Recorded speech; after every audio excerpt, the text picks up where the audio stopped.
Greetings, everyone, and welcome. January the 24th, coming to you tonight with an evening update from inside Ukraine. And this is the one you have been waiting for because finally we're hearing some direct words just within the last couple of hours coming from Vladimir Putin in regard to Donald Trump, in regard to the election. And quite honestly, some of this verbiage is going to shock you.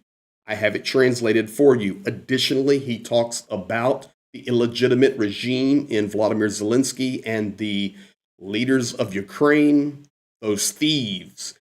He also talks about the possibility of negotiations. Russia's ready for it, but it's just not possible the way things currently are set up. Thank you for being here. Thank you for sharing. Thank you for liking and commenting and helping the channel grow. We appreciate each and every one of you as you journey with us to help get the truth out, share things with you like this, and also assist our guys that are fighting for you and I on the front. So let's jump right to it. Now, with the thumbnail there, I'm not trying to be derogatory to Trump. I'm not trying to be derogatory to Zelensky. I'm just trying to educate the world. This really is how Putin sees the world. He sits back. Trump is on his knee. Zelensky's on his knee. I am Vladimir Putin. I'm the heir apparent to Jesus or the Hare Krishna or Mother Teresa. My word is everything. I am the supreme leader.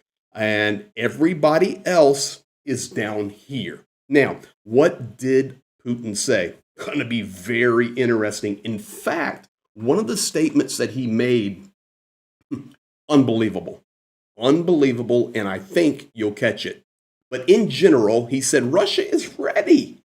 We're ready to negotiate, but Zelensky's decision to ban dialogue with the Russian Federation makes any future negotiations illegitimate. He says, we can sit down and talk, no problem.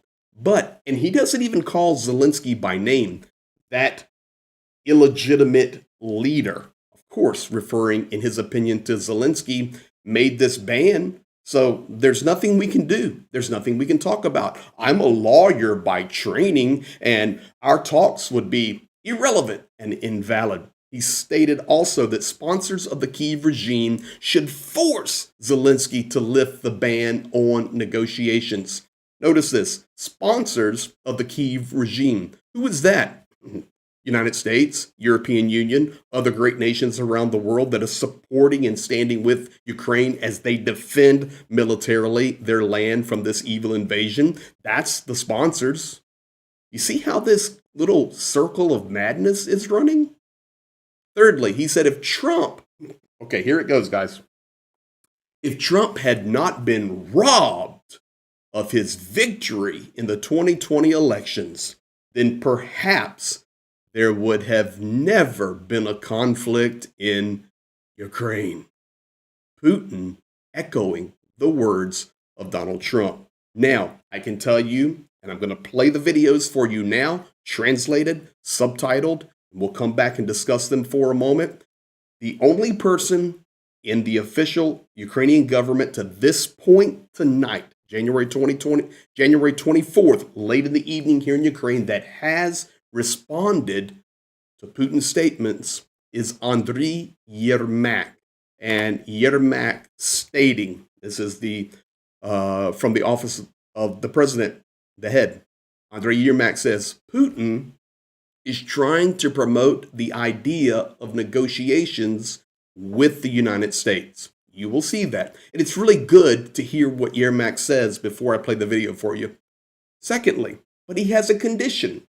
He wants to agree on the fate of Europe without Europe. And he wants to talk about Ukraine without Ukraine. This will not happen. Putin has long needed to return to reality himself, or he will be returned.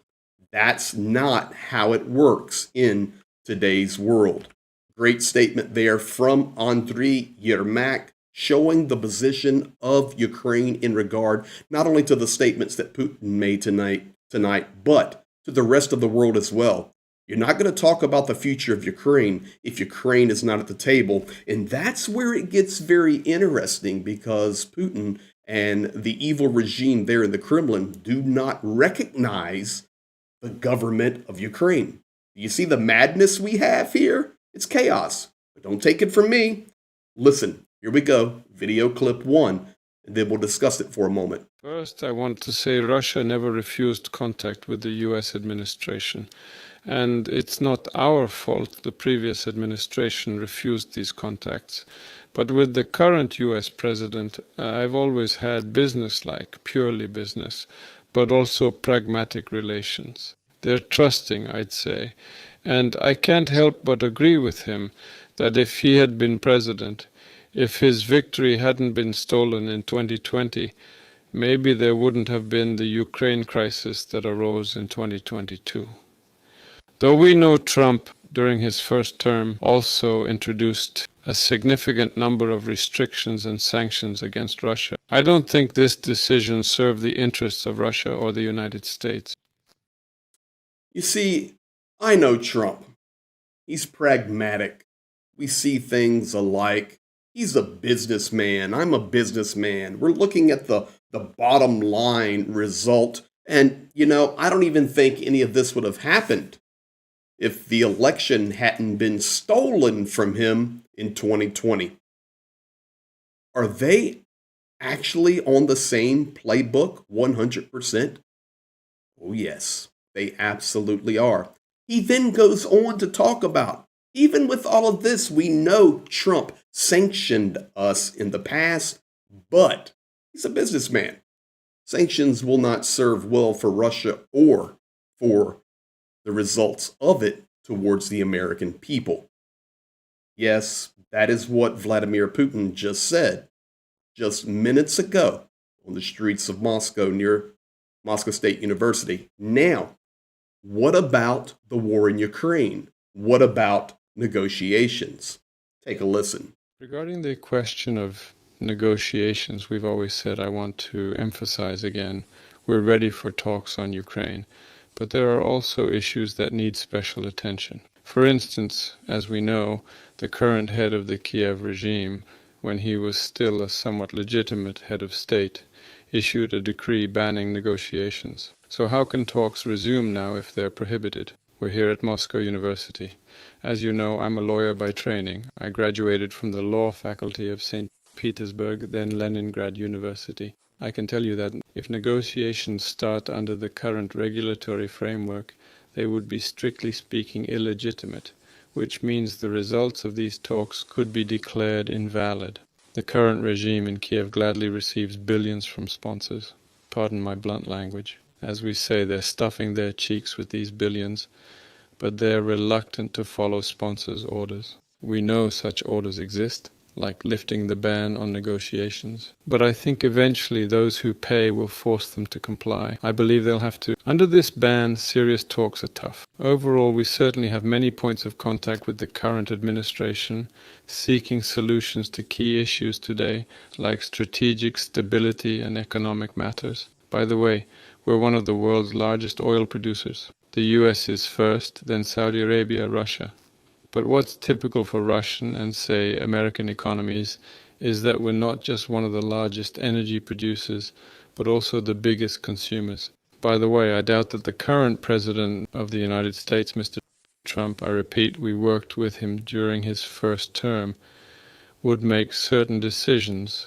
Even if we hear about possible additional sanctions regarding Russia, I doubt he'll make decisions that harm the US economy. He's smart and pragmatic, and I find it hard to imagine decisions that would damage the American economy. So it's probably best for us to meet based on today's realities and calmly discuss all areas of mutual interest for the US and Russia. We're ready.